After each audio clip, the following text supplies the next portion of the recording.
Welcome to Indefinable Magic. Nostalgic witterings to facilitate whimsy, distraction, and perhaps just a little bit of identification between strangers united by a TV programme about a misfit thwarting the bullies.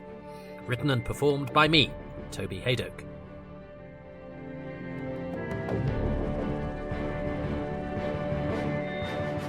This week, it's back, and it's about time.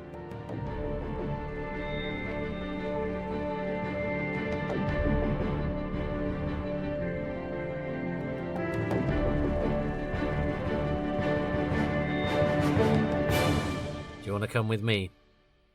I still call it New Who, and it's 20 years old this week as I record this. Gosh, and I remember the show's first 20th anniversary in 1983, and what a time to be alive that was.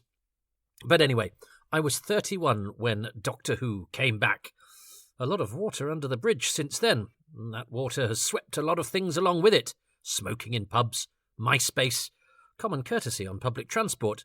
But before we get to all of that, let's go back to the source, 20 years ago this week, as I say, as I record this, Rose made its debut on BBC One. The impossible happened. Doctor Who was back. Now, I'm a child of the cancellation. Ever since Michael Gray did a Ratner and sullied the public's perception of a potential televisual crown jewel and so compromised its sparkle, I've lived with the fear that Doctor Who would be taken away, which it was in 1989, and that it would never come back, which it didn't, apart from the heady madness that surrounded the Paul McGann TV movie, which seemed to succeed and fail at the same time, but definitely didn't lead to an ongoing series on BBC One, which, despite all the goodies on offer from Big Finish and the show's TV back catalogue, was what I really wanted. Not a day went by that I didn't think about Doctor Who in the wilderness years. My whole life infected by the fact that the one thing I really wanted, and was it too much to ask for a popular and successful cultural landmark to actually be made every once in a while, wasn't happening. And I spent my time disbelieving the latest press speculation that, I don't know, Timmy Mallet would be playing the Doctor, or worse still, a woman would be. Imagine that. Never happened. But I was largely cross about things because every day was bathed in the shadow of injustice that not only was Doctor Who not on, but public discourse about it tended to be of the, yeah, I remember that tatty old thing. It was rubbish, wasn't it? Variety. Imagine being a football fan and the public perception of World Cup 1966 was that Geoff Hurst fell over, and we probably lost. But even though the show itself wasn't on, there were glimmers of hope and things to consume. A death comes to time here, a scream of the Schalke there, the latter downloaded in, I think, 3-second chunks down a chugging phone line connected to a chunky 3-piece computer. Oh, Hewlett-Packard, you were my rock. Still, it meant that it took approximately 4 hours to watch a 15-minute episode. Talk about timey-wimey. Not that I'd have used that phrase then. I'd have sounded like an idiot. But anyway, after various rumours, conjectures, fantasies and false dawns, suddenly it was back. In fact, funny enough, I don't actually remember where I was when it was confirmed that the programme was returning. Over a year early, late in 2003. Perhaps there'd been too many false dawns, so I wasn't going to etch it into my head until I was sitting in front of it and the doubly dums turned into ooey-oos. But I do know that even before that, when one had entertained the fantasy that it might return, excitement was filled with worry. Would there be doubly dums or even ooey-oos? What if they decided to reboot it? I don't think we used that word then, either. I think we just said something like, ride roughshod over all established continuity and just ruin the whole bloody thing, wah! Or something equally reasonable. What if it was too American? Would there be cliffhangers? Probably not. I think I resigned myself early on to the fact that if it was going to come back, it would be in the Buffy, Casualty, Most Telly format of single-episode stories. I wasn't wild about that, but I think it was a sacrifice I was prepared to make. I'm not one of those fans, I thought. Anyway, once that announcement was made, and I recall pretty quickly confirmed and accepted, there came a constant flow of information about what we were to expect, which brought with it, of course, surprise, delight, and, well, disappointment. There's always disappointment. Never mind death being a constant companion. It's disappointment that's the real killer. Disappointment now certainly wasn't on the cards when the actor playing the Doctor was announced, even though he wasn't someone I'd have guessed in a million years, and I do remember where I was when I found out that Christopher Eccleston was the new Doctor. I'm not sure who I expected. I think we sensed somebody like Anthony Head might be on the cards, someone like Richard E. Grant, if only he hadn't done it already. But I remember suggesting to a friend that someone like Roger Lloyd-Pack might be interesting. Oh yes, I was very much in the realm of oddball middle-aged character actor when I was thinking about who they'd pick. My finger, as usual, on the pulse. But on the pulse of someone who hasn't done any exercise for about 30 years. I had to wait a while for Lloyd-Pack to turn up in the show, and I think it's fair to say that when he did, it was a somewhat odd experience. But look, I'm not going to cast aspersions on a venerable and much-missed actor from beyond the grave, so let's say that when I thought back to my suggestion that he should have played the Doctor, well, let's just say I was somewhat triggered. But Eccleston definitely did come out of left field, and yet his casting was such a relief in many ways, because the newspapers, you see, had got into the habit of suggesting various light-ent stars, like the aforementioned Timmy Mallet or Paul Daniels or Lionel Blair, when the Wilderness Years seemed determined to characterise Doctor Who as a show that it resolutely wasn't, and in fact had never been. I bet Juliet Bravo fans never got that. Who do you think they should cast next if they bring the show back? Samantha Fox? Isla St. Clair? Some young pop star? Anyway, but Eccleston. Shakespearean actor, the papers called him, which wasn't my view. Edgy, intense actor in modern dramas. Yeah, that was much more his bag in those days. And his final scene in Cracker was, and still is, a breathtaking favourite TV moment of all time for me. But he'd played Iago in a modernised TV Othello and done Hamlet on stage, so hey-ho. And many newspaper types seem to have only heard of either Shakespeare or Coronation Street in those days, so any thespian was either a Shakespearean or a Coronation Street actor, or both, depending on your paper, and Eccleston hadn't walked the Weatherfield cobbles, so Shakespearean it was.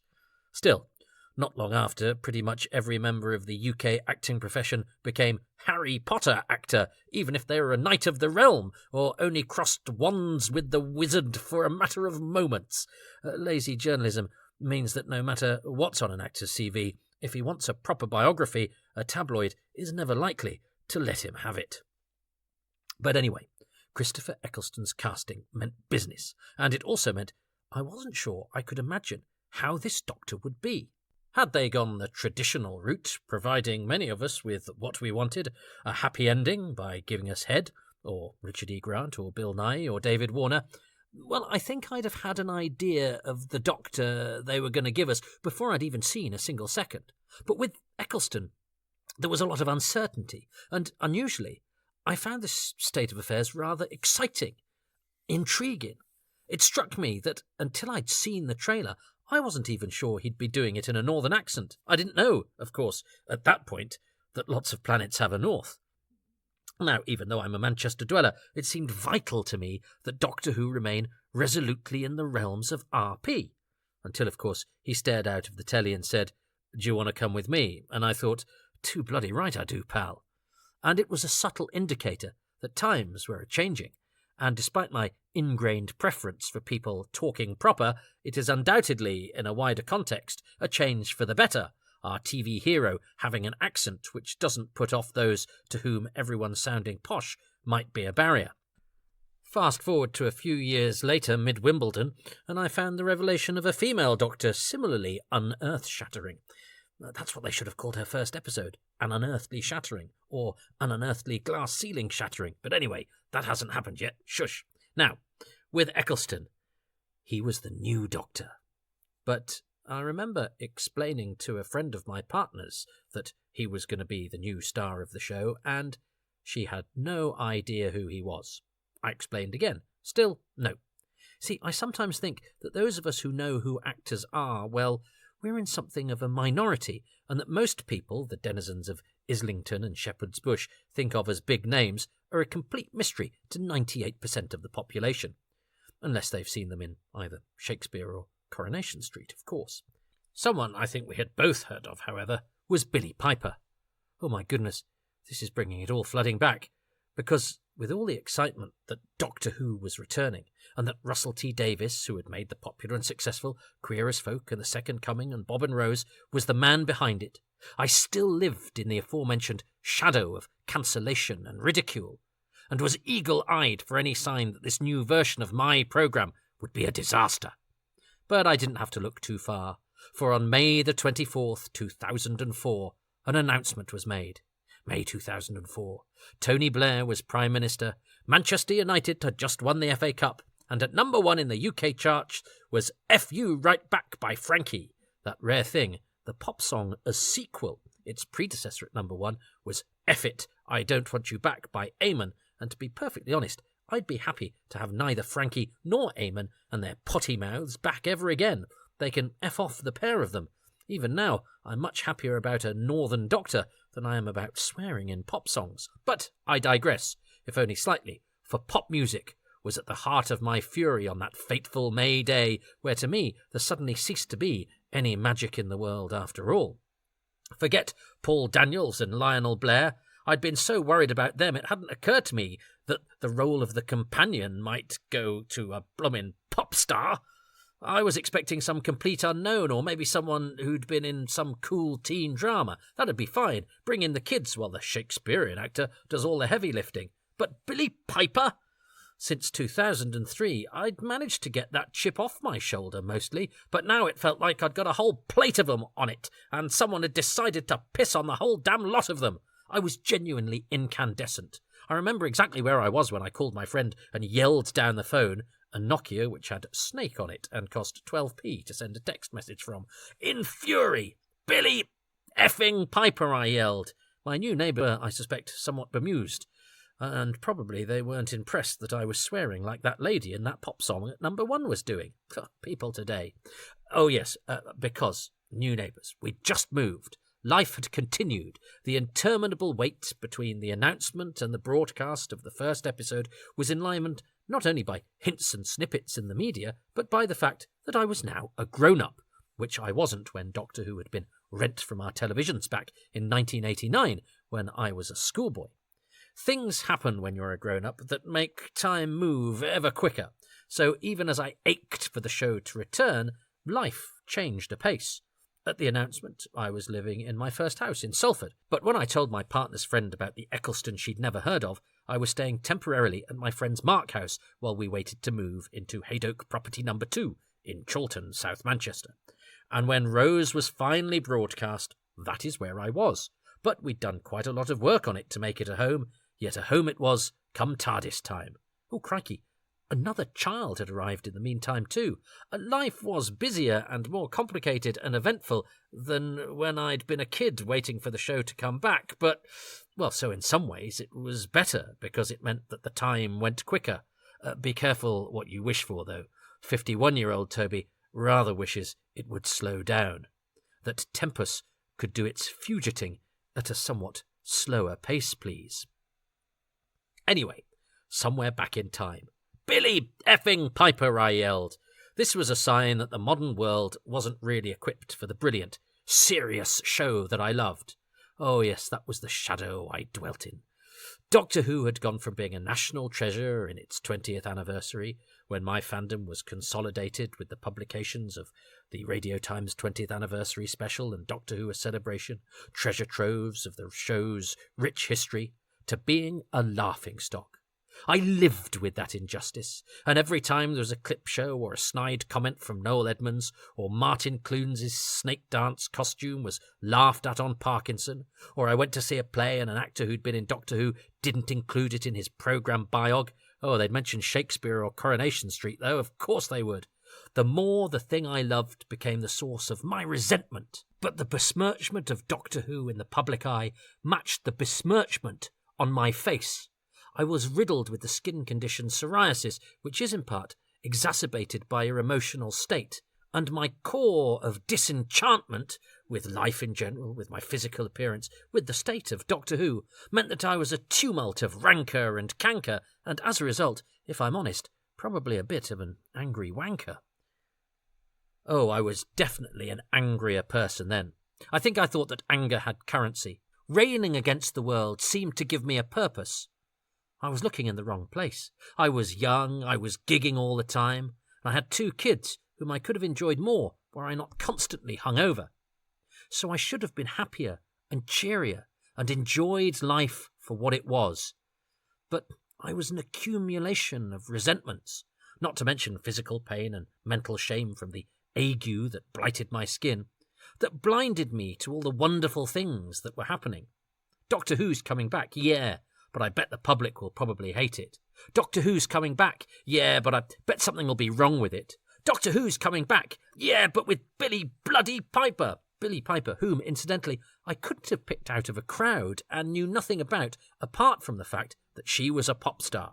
But who needs facts when you're anticipating the apocalypse?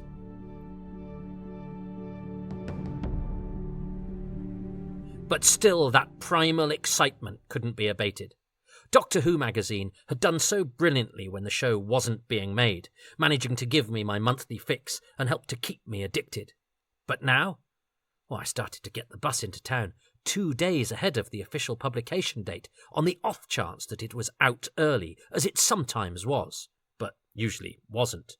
Worth the trip, though, just in case. And I remember once heading to Forbidden Planet as a lumberjack-shirted colossus exited and went past me. It was only Russell T. Bloody Davis who, as it happened, didn't live far from me at all. I didn't say anything, of course, and I'll level with you for why. I hadn't showered or put on any decent clothes. I was only going to Forbidden Planet, for God's sake. I didn't need to be in my glad rags. And my own thoughts told me, as I sauntered past, that I didn't look like an actor, because that's what I am. I'm an actor. I didn't want anybody, especially Russell T. Davis, thinking of me as a scruffy Doctor Who fan. Who wants to be known as one of those? So I let him pass, lucky chap, and immediately regretted it. I might never meet him, and I blew my chance.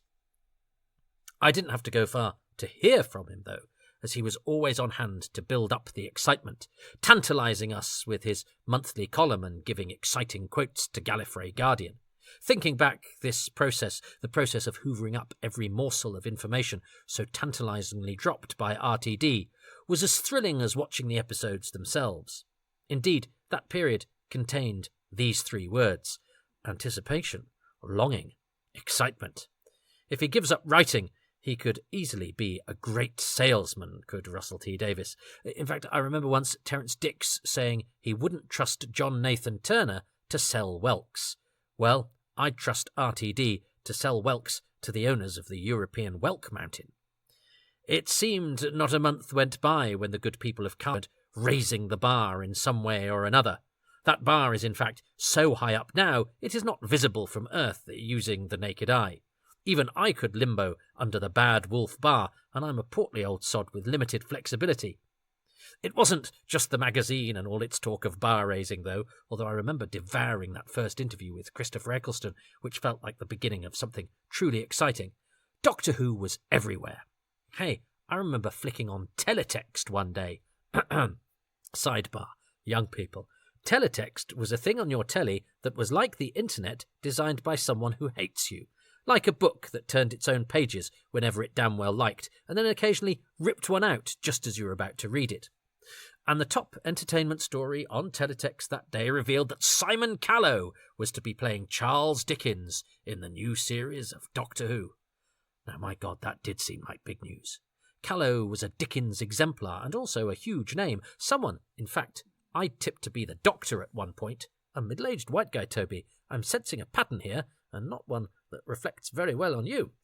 Zoe Wanamaker was announced too in a story called The End of the World. Now, I imagine some dystopian, windswept terrain with people dressed like they were in Dune or something. You know, something serious and proper, and definitely not with a Britney Spears song, Tainted Love by Soft Cell, and a condescending flap of skin baddie. Ha-ha! Oh, I much prefer what we got to what I thought I'd prefer we got. Oh, but I mentioned teletext and more floods back. R.I.P. teletext. That wasn't the only thing I might mention herein that may as well be rendered in Swahili semaphore from someone invisible in a box to anyone born this century. In fact, I recorded the build-up to the new series, and indeed the series itself, on a thing called VHS. Oh, I had a DVD player, bought for the exclusive use of the Robots of Death when that came out in this brand new and surely never to become redundant disc format, which was surely the last word in Doctor Who collecting. But recordable DVD machines were state-of-the-art, and I don't know much about art, but the state of my finances precluded me from owning one. So, when Rose came on TV, I did what I'd done with episode 3 of Survival back in 1989. I fired up my video machine and made my own printed covers for the chunky boxes my priceless recordings were to be stored in.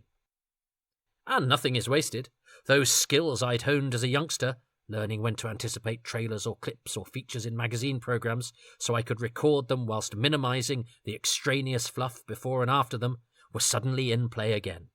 I felt like how it must be to be an expert cobbler now, a purveyor of a near extinct lost art. But social media was just around the corner, even if it is odd now imagining a world without it. Before it, I didn't join Facebook until just over a year after Rose, and I was unknown to Twitter until 2009. I have people I consider amongst my closest friends now who I didn't even know when Rose aired. I honestly really only had 2 or 3 mates who were Doctor Who fans. And I never really been that actively involved in fandom, nor, frankly, had I any inclination so to be. And now look at me. Almost everyone I know is a Doctor Who fan. I caught that electrifying "Do You Want to Come With Me" trailer a number of times, whilst Eccleston's appearance on Jonathan Ross featured a plethora of clips that made the whole thing look amazing. I devoured that hearteningly sturdy package again and again before the episode went out, scrutinising every frame. I'd already decided the empty child looked just incredible. No life signs of any kind. They just don't die. Then there was the Doctor Who mastermind. Was it me, or was Eccleston being a bit cagey and distant? No. That was just me being paranoid. Get out of the shadows of the cancellation, Toby. Live a bit. It's all fine. Not everything comes with a price. Oh, and the clip on, I think it was Blue Peter, or maybe it was Granada Reports, or maybe it was both, of him doing the Feeling the Earth spin speech. And then Late Review covered it. Ooh. I was a regular viewer of that programme, in which clever, artsy people picked over the week's cultural offerings. I used to fancy myself moving in such circles, being all smart and cultural and interesting. 20 years later, I can't imagine anything more ghastly, and the idea that Bonnie Greer might not get the show bothers me not a jot. I'd rather hang around with like-minded people at the BFI after a showing of the animated version of the latest missing episode recreation. And, frankly, I'm much more interested in what my mum thinks of Doctor Who than somebody from Late Review or one of its successors. For the record, Greer found Rose to be cheap and wondered who it was for. Paul Morley, on the other hand, was much more engaged and excited by it. But hey, look, it was getting serious coverage and consideration. I was even shocked by a news vox pop in which some accosted young women were asked about the show and had never even heard of it. This, of course, made me immediately panic and worry that no one at all was going to watch it. We're doomed! Or were we? Oh, I don't know. Doctor Who was everywhere. Even where I live now, in Chorlton, there was a big advertising hoarding at the end of a row of houses on the main road, opposite the bus stop. It always had on it the big show, film, or product du jour. Well, in the du jour that was February 2006, the biggie was, well, silly old Doctor Who. For staring out from that hoarding that I passed every day were Eccleston and Piper, bathed in that holy light of the TARDIS behind them. Wow, dare I dream? And then the bus pulled up, and they were on that too. You didn't get this in 1989. So there was an infectious excitement, and it did seem that people outside of my circle were aware of the show. So I began to become cautiously optimistic about what the viewing figures for the first episode might be. People would tune in out of curiosity, I thought, and because there genuinely seemed to be a publicity drive that extended beyond the hardcore nerds like me. So yeah, people might watch. But what if the show wasn't actually that good? Then nobody would watch the following week, and Doctor Who would be over forever. Ruined. Or even worse, what if it was good? I mean, it looks amazing after all, but the bloody British public don't realise and have no taste and don't watch precisely because it's good, and they like rubbish thanks to, I know, Murdoch and Thatcher and The Word. Or even worse, that people would watch and the critics would rave, but the BBC wouldn't take any notice and would axe it anyway just to spite me. So, whatever happened, I felt, good, bad or indifferent, it would likely end in disaster. All roads lead to cancellation when you're a child of the hiatus, even if your favourite show should be the equivalent of a listed building. Grade M, anyone? Fast forward to now, and the current uncertainty about the show's future, if only in the world of gossip, like you. I only know what I read in the papers and online. But it doubtless has some hardcore fans at last able to yell, "See, I told you it wouldn't last!" delighted that they might finally be able to enunciate their perspicacity for disaster, which they've been anticipating since September 2003. So, do you want to come with me? Come to March 2006, Chorlton, Manchester, the North, where the Doctor Who's come from now.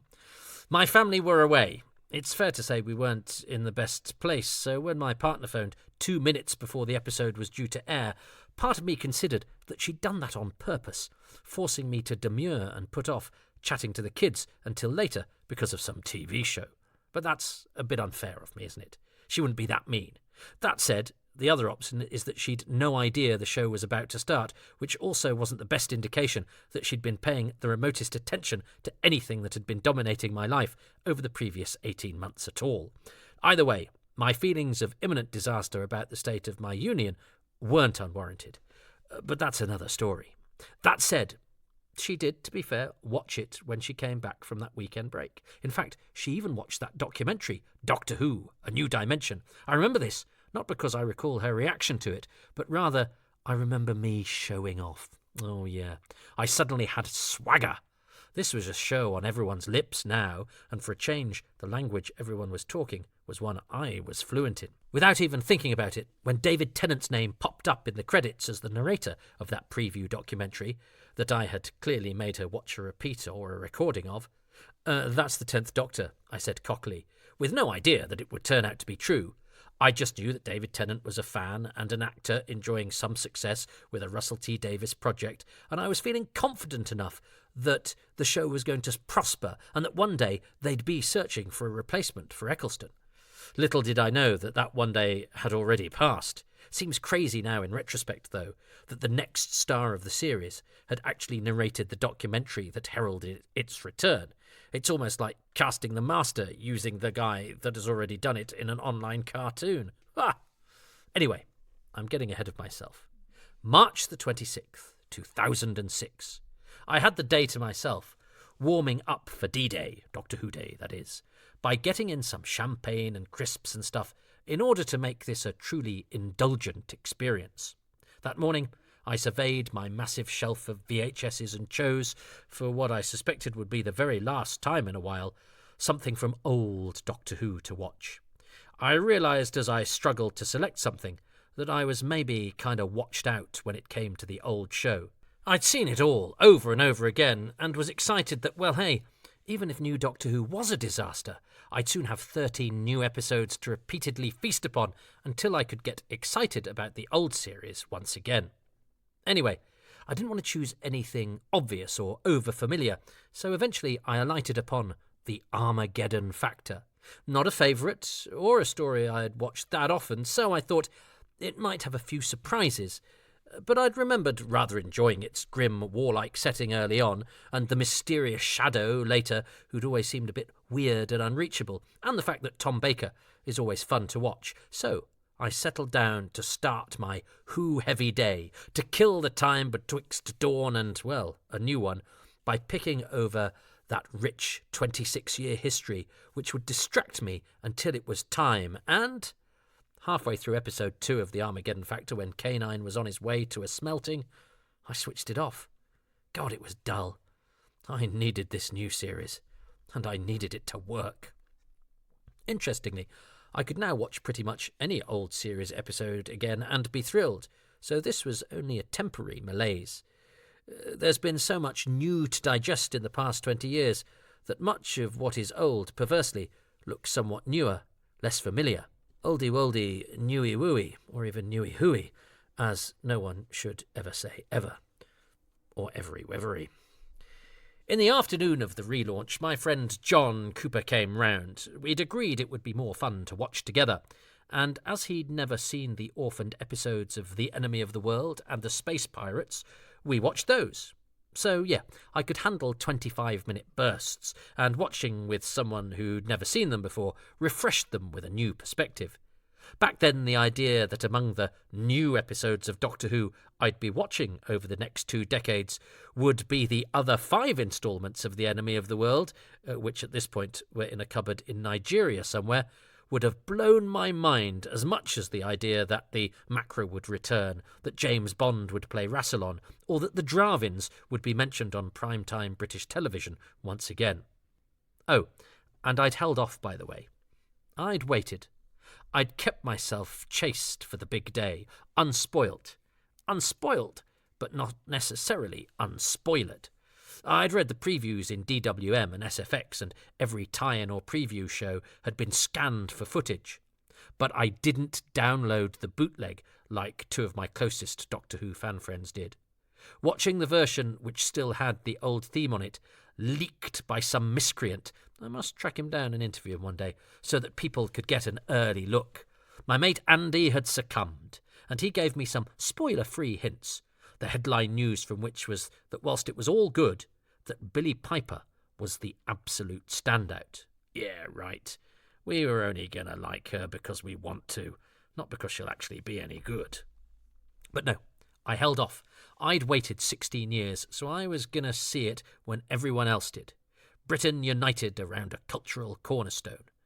And of course, the broadcast version would have the new theme music, which I'd heard played by Chris Moyles on Radio 1 a few days before. Are those strings? Violins? Oh, I love that.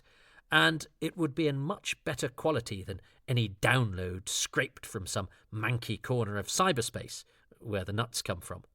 Watching it broadcast on BBC One would make it free from artefacts or compromises in quality or any, I don't know, inexplicable leakages of the voice of a much-loved Irish TV presenter seeping in at a key dramatic moment.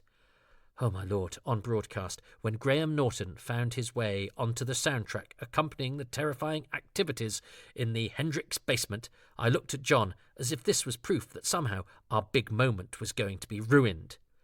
I genuinely thought, for an occurrence like this, many of the viewers would likely switch off, or it would snap them out of their reverie, and the return of Doctor Who would be jeopardised, nay, ruined, by a technical fault. Part of my mind even thought, this is sabotage, it's deliberate.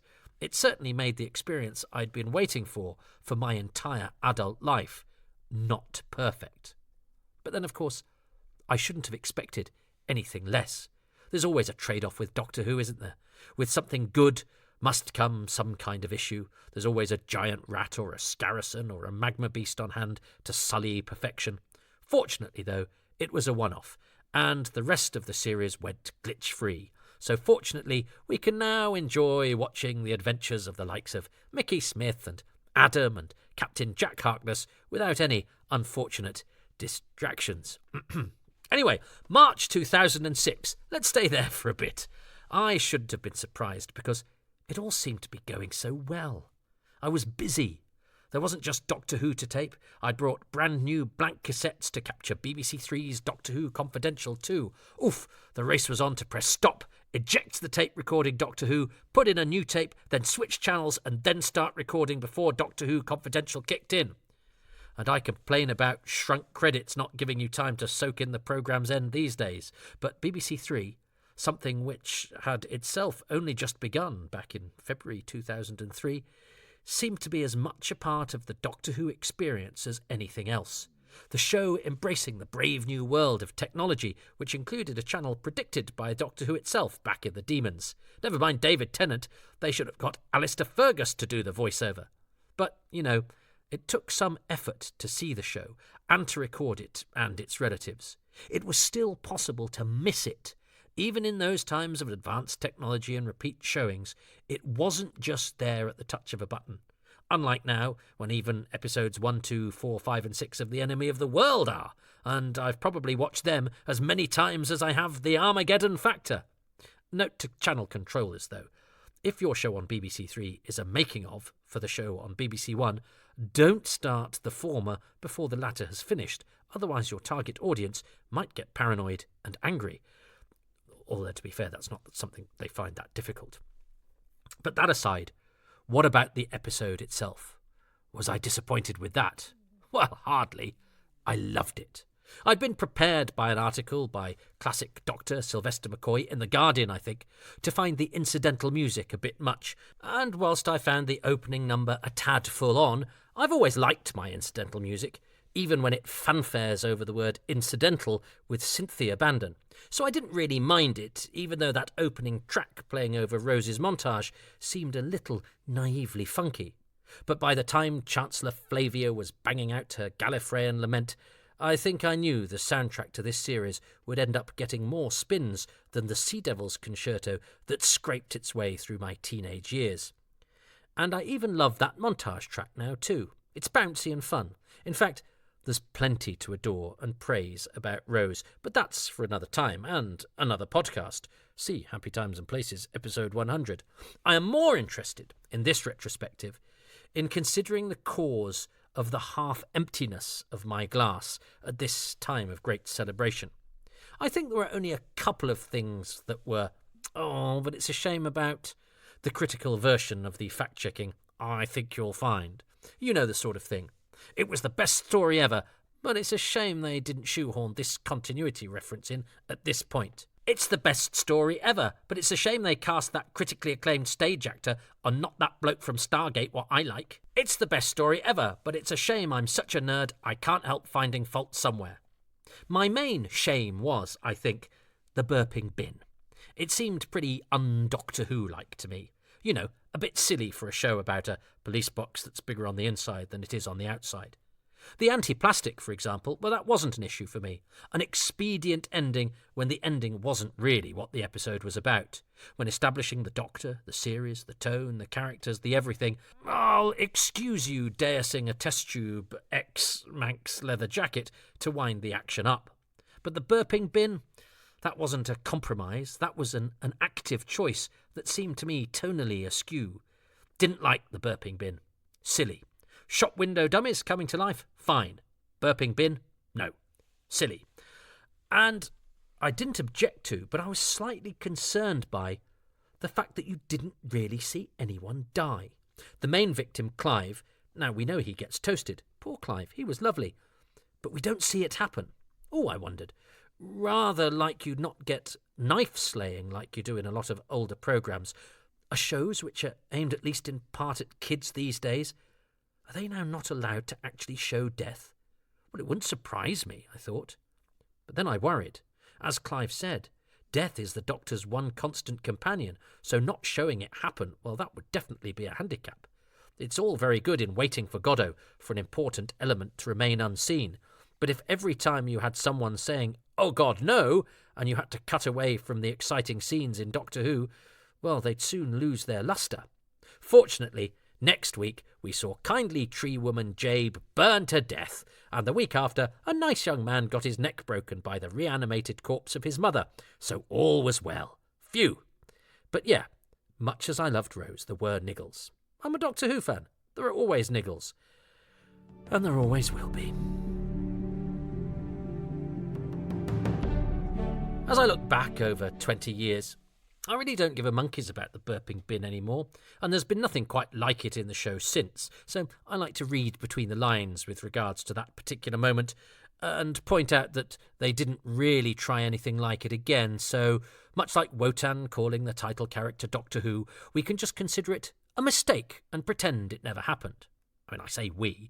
I have friends who love it, and Russell T Davies has never been remorseful about it, so I'm very much using the royal we here. Sorry, we are very much using the royal we here. But yes, we consider it a forgivable bit of trial and error. I mean, back in 1963, we never again have the TARDIS take off and render the crew unconscious simply by travelling through time. Otherwise, the beginning of every story would have got pretty tedious. Likewise, Nestine-created refuse beasts will never again get indigestion from eating a supporting character. I bloody hope not, anyway. Well, I bloody hope not, whilst getting all nostalgic about when they first did it.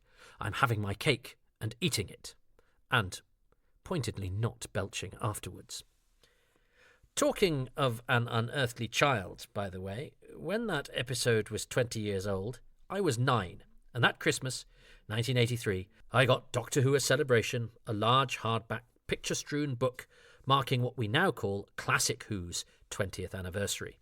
It was my main Christmas present and paved the way to Damascus, where the Doctor Who fans come from, and probably argue in an annoying and pernickety way. Upon the moment of this new Who 20th anniversary, I am now 51, and a lot of time has passed between the two 20th anniversaries. I'm 42 years older, a magic number, yet still the meaning of life, never mind the universe and everything, eludes me.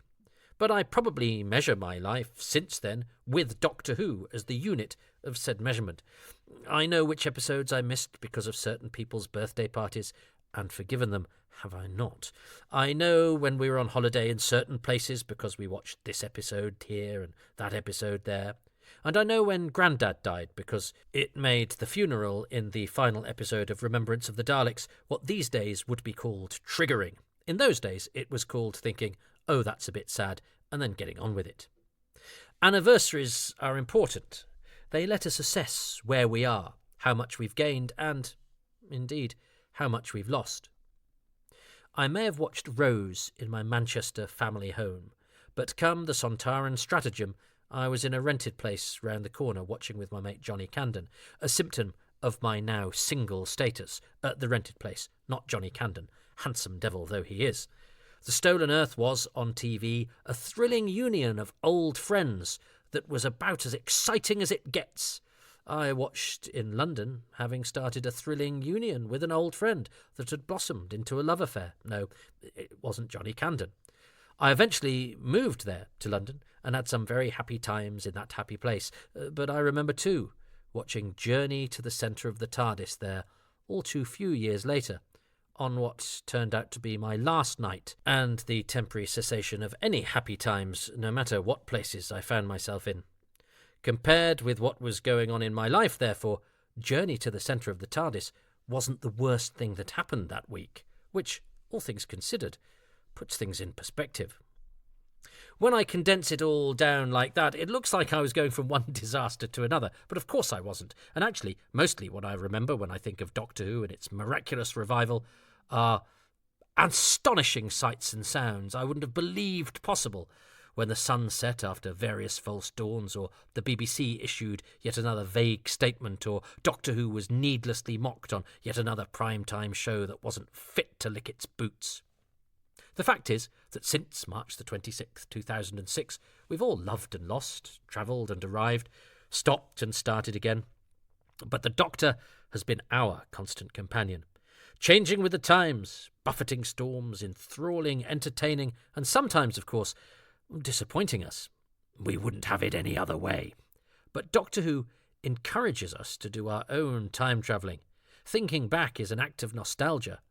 I remember when Rose Tyler was new. But it's mad to think that for any 9-year-old watching the show now, Rose is the equivalent to them of an unearthly child to me back in 1983. An unearthly child from 1963. Those ancient, flickering, monochrome pictures were themselves 20 years old, forever ago. Where the dead come from. Yes, young people, your Christopher Eccleston is my William Hartnell. Your Julie Gardner is my Mervyn Pinfield.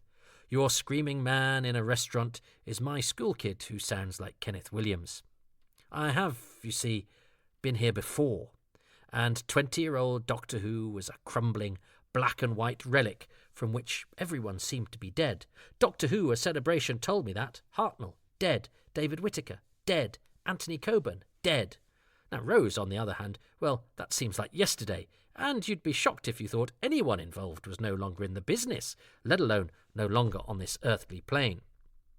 And actually, as an episode, it seems to have fared pretty well in terms of cast and crew still with us, as had An Unearthly Child, really, but through my 9-year-old lens, that seemed unlikely, as in 1963 my mum was young, and she was ancient now, 39. She was 39. But since Rose aired, we've definitely lost some colossal Who icons. Terence Dicks and Barry Letts were at the launch of New Who, but neither lived to mark this moment. Elizabeth Sladen, miraculously, not only appeared in the new iteration of the show, but got her own spin-off at a time when the programme seemed to be the King Midas of the cathode ray. Yeah, I'm sure cathode rays weren't in a telly anymore. I was just trying to find a more interesting way of saying telly. But she, too, has since been taken from us. But the list of the losses since 2006 is a sobering one, comprising a number of classic series regulars. Mary Tamm, Caroline John, Deborah Watling, Jackie Lane, Nicholas Courtney, Richard Franklin, William Russell. And the new series itself hasn't managed to be immune from the angel of death. Ernest Vins, whose cinematography gave the returning show its signature look, died last year, and we've lost designer Michael Pickwoad and Donna's dad, Howard Atfield, and Dorian Maldivar, Simon Fisher-Becker, amongst a host of guest stars too, including the aforementioned Roger Lloyd-Pack. Oh, why am I listing the dead again? Well, I think it's because landmark celebrations act as marker points. We survey where we've got to and we acknowledge the people who haven't made it this far. Or, well, you do when you're a middle-aged man anyway. Actually, that's nonsense. I've always been a maudlin old sod, an anorak-clad grim reaper, a Henry Arbinger of doom with a pernickety list, since I read that list of the dead in Doctor Who: A Celebration back in 1983. And now, of course, well, if any of these people pass away, if someone goes who's been within 100 miles of Doctor Who, well, never mind your Shakespeare or even your Corrie. It's Doctor Who star dies. And it's a credit that has miraculously made its way back into the theatre biogs of actors who'd excised it decades ago. It's back, and it's about time. I suppose the melancholy that seeps through as I contemplate this celebration, though, is a healthy one. Much like the bittersweet bonhomie of the post-funereal pub, there's a curious happy sadness about celebration as well as loss. I'm thrilled and amazed we've got this far, and that the show has been more of a success than I could have dreamed. And not only is Christopher Eccleston the Doctor, but so is David Tennant, Matt Smith, Peter Capaldi, Jodie Whittaker, and Ncuti Gatwa. And I don't just have 13 new episodes to pore over, should the Armageddon factor still seem like a chore, but actually 188 more, with more to come. And besides the episodes, there are things that have entered the vernacular so organically because of the skill the show has of embedding itself into our lives. Lots of planets have a north, timey-wimey, and, well, ho ho ho, marvellous. Of course, everyone jumped onto this ride at different times. I mean, my first exposure to Doctor Who was The Invisible Enemy, so that funny old thing holds a weird place in my canon, which means it will never quite feel the same to me as any other story. But to others, it's just The Invisible Enemy. And I've encountered many people who climbed aboard the TARDIS after Rose. Terrifyingly, many of them are allowed to vote and have beards and jobs and everything. Indeed, a man who came to fix the washing machine the other day clocked the Whophemera dotted around my house and said, "Oh, someone likes Doctor Who. Me too. I love it. I've loved it for years, man." I said, "Oh, yeah? Well, I go right back to the old days too." And he said, "Oh, I remember the kid with the gas mask." For a moment, I felt I looked to him like I had no heartbeat and no life signs of any kind. And now, that show that just won't die. Well, that billboard I saw Eccleston and Piper on, advertising it, I, and that washing machine of mine, live in the house next to it, and opposite where that bus pulled up. So I'm nostalgic about my now home, and that nostalgia dates back to before I even lived here. And I live now with an actress, Not a Shakespearean one, but a Coronation Street one. And actually, I've been in both. I am a Shakespearean and a Coronation Street actor, just not one notable enough to be described as either, or indeed anything at all, in the obituary I won't get. But I don't care. I'm less desperate for affirmation these days, and I certainly don't seek it from beyond the grave. And I'm secure enough in my love for the show that I don't have any need or desire to make my other half watch it with me. Now, if nothing else, that's progress. I don't need other people to have the correct opinion of the show for me to love it. I mean, I judge them slightly, but I don't get angry about it anymore. Why worry about what other people think? Social media has taught us that lots of people think absolute nonsense, and the best thing to do is to ignore them. But of course, a lot of what I've said herein is only pertinent to me. But I think these anniversaries do have a unifying effect on us all. We all have our own stories. Many of my friends and I share the same ones you heard here. Great success after a lifetime in the wilderness.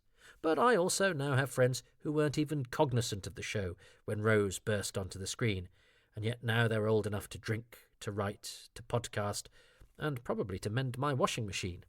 Timey-wimey, and indeed, cor blimey. And the next episode due after I have recorded this, The Robot Revolution, well, that too will celebrate 20 years one day. Any 31-year-olds watching it now will find that the time betwixt then and now will fly by. You mark my words. And I'll be watching when it goes out, but I won't be breaking out the champagne or the crisps. They're not how I indulge myself anymore. I don't drink, and crisps, what they contribute to one's middle-aged spread, simply isn't worth it. It'll be a cup of tea and maybe a rice cake or two if I'm really pushing the boat out. And maybe in 20 years' time, 20 years after the Robot Revolution, the 20th anniversary of the Robot Revolution, well, the podcasters will be... Oh, God, I didn't even know that word either 20 years ago. Podcasters. So no, in 20 years' time, not podcasters. There probably won't be podcasters. Podcasters will be 20 years ago. Just as Rose was at the forefront of the brave new world of an extra channel or two, amazing, I'm watching BBC Three, and exclusive content that could be accessed via the red button. Episodes could be pored over before and after on forums. Well, and today the show is there streaming away on a platform undreamed of in 2005 and discussed in podcasts and on social media, which have swept away the old ways of doing things largely. Well, in 20 years' time, it will all be there on some other thing we can't even dream of, and discussed in some other way we haven't conceived, because the way we digest our entertainment and the way that we communicate changes in manners not even science fiction writers can imagine. But I can guarantee that Doctor Who will be at the forefront of whatever it is, causing arguments, stirring up excitement, creating conversation. Me? I'll be 71, which sounds apocalyptic. And in that time, well, let's hope for no more divorces or house moves, please? I've had enough of them. But I know there will be people I love whom I will lose, and there will be ups and downs, and there will be joys and disappointment, and they'll likely be navigated with the marker buoys that are episodes of Doctor Who. The show will sometimes comfort, sometimes distract me, but it will always be there in the background, through the oncoming storm. Now, there's another phrase I didn't know 20 years ago. So as we look forward, and it looks like it all comes with Anita Dobson flooding back, whatever triumphs and disasters happen in the next series and beyond of Doctor Who, both to us and to our favourite show, well, it seems to me it's impossible to imagine it not playing an integral part in everything we do. Because this Doctor Who thing, it really is the trip of a lifetime.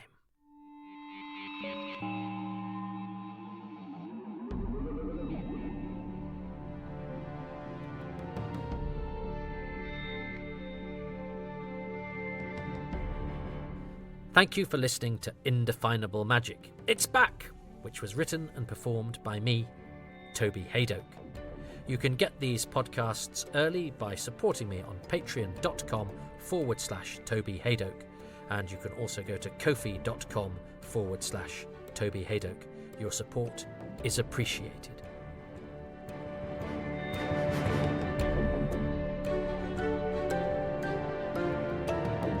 The podcast artwork is by Dylan Patterson, and the music for Indefinable Magic was specially composed by Dominic Glynn.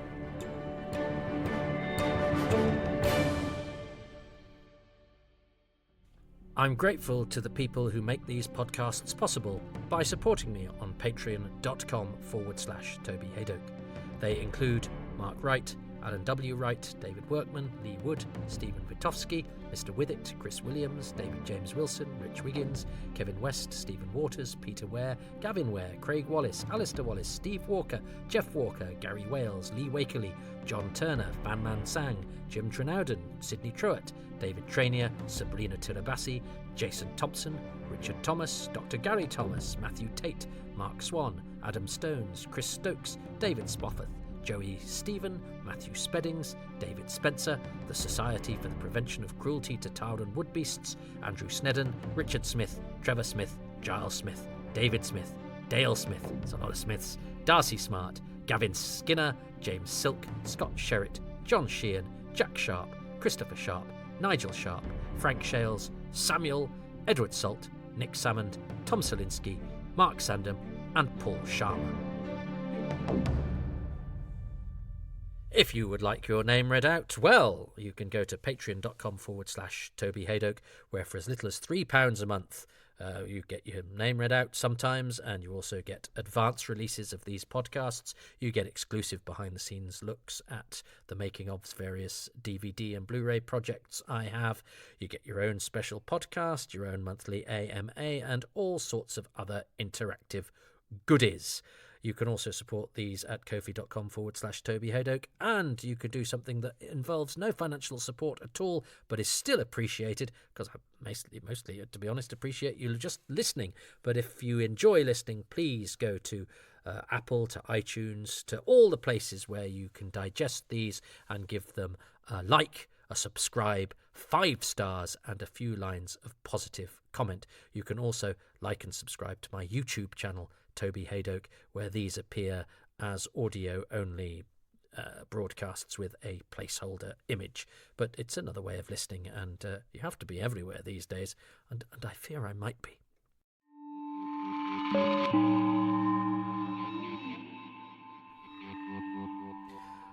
And amongst the everywheres I am, on all the social media, I'm on X still, I know, baddie, at Toby Haydock. I also have a stream for just these podcasts called at Haydock Podcasts. I'm also on Blue Sky. Mr. Blue Sky's handle for me is my name. It's got all the other business that goes with it, but I'm me. You'll find me. And I'm also on Instagram at toby.haydock, and I have a Facebook page as well. So you can literally get sick of me if you so desire.